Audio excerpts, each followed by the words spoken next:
Hey guys, welcome back to the channel. So today I finally arrived at the final page of sketchbook number 5 and I'm looking forward to start my new sketchbook number 6 next week. So today's piece is going to be quite like a simple topic but quite technical and detailed as well. I'm going to be painting crumpled bedsheets. So the sketch is going to be quite simple. It's just 3 pillows and a duvet at the bottom half. But I think the hardest part for this was to create the texture of the crumpled fabric. As of late, I have been obsessed with these colors, which are pale lilac and baby blue. So for the darker parts, I'm going to mark up where it's going to be kind of like sunken in, where there's no light. So I'm going to be using pale lilac, but I'm going to mix a bit of cobalt blue to darken it. So first I'm going to mark out all these crumpled parts where it's going to be the darker part, and it's just going to be this kind of weird shapes first that do not make sense, but I'm trying to kind of make it flow along with the shape of the pillow. And then in the blank spaces, I'm going to paint a lighter color of that shade, which means I just mix a bit of white so that it becomes lighter. Once I've got the whole pillow roughly painted, I'm going to take white and I'm going to kind of add a little bit more fine lines in the middle to create the crease of the pillow sheets. I think the trickiest part about this whole painting is understanding where the light hits upon the surface. So which part is going to be light and which part is going to be dark. So the first part where we painted the dark shapes, that would be the frame for us to work on. So for a little bit of shading on the shadows, I mixed portrait tone with a bit of cobalt blue, and you can see just a hint of it right now on the right of each pillow, but we'll use more of them later. So for the third pillow on the right, it's going to have the least amount of sunlight. So I'm going to start the base with a darker shade.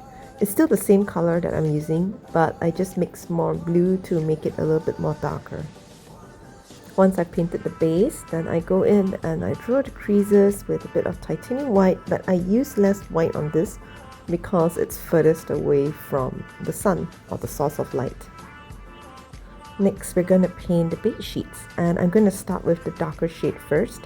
But before we go there, I'm going to add shadows underneath the pillows, and I'm using the portrait tone mixed with cobalt blue. The color for these are all the same. I'm using the same colors because I want matching bed sheets. But for the bed sheet as well, for the mattress, it's going to be quite flat because I don't want it too crumpled. Because now I'm going to make the duvet crumpled. Otherwise, you won't be able to tell the difference from the bed sheets and the duvet. So for the duvet, the steps to painting it are exactly as I did with the pillows. So however crumpled or wrinkled you want it to be, always starts with the first step, which are the odd shapes that you paint and the darkest shade. Because this is a much larger surface to work on, so I kind of elongate the shapes a little bit more to follow the flow of the duvet. And then I go in and I add a little bit more creases in with the dark ones, and I blend it with the white. So again, I'm trying to be mindful of which part of the surface hits the light and which part doesn't.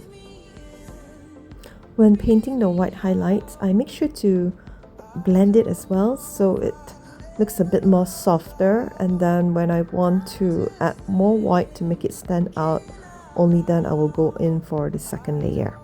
So now that we're done, we're going to move on to these walls, and I'm just going to mix blue with portrait tone and white, trying to keep the color theme similar.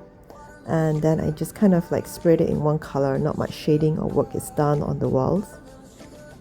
Because this whole painting looks kind of monotone, I couldn't resist adding a splash of red to make it pop.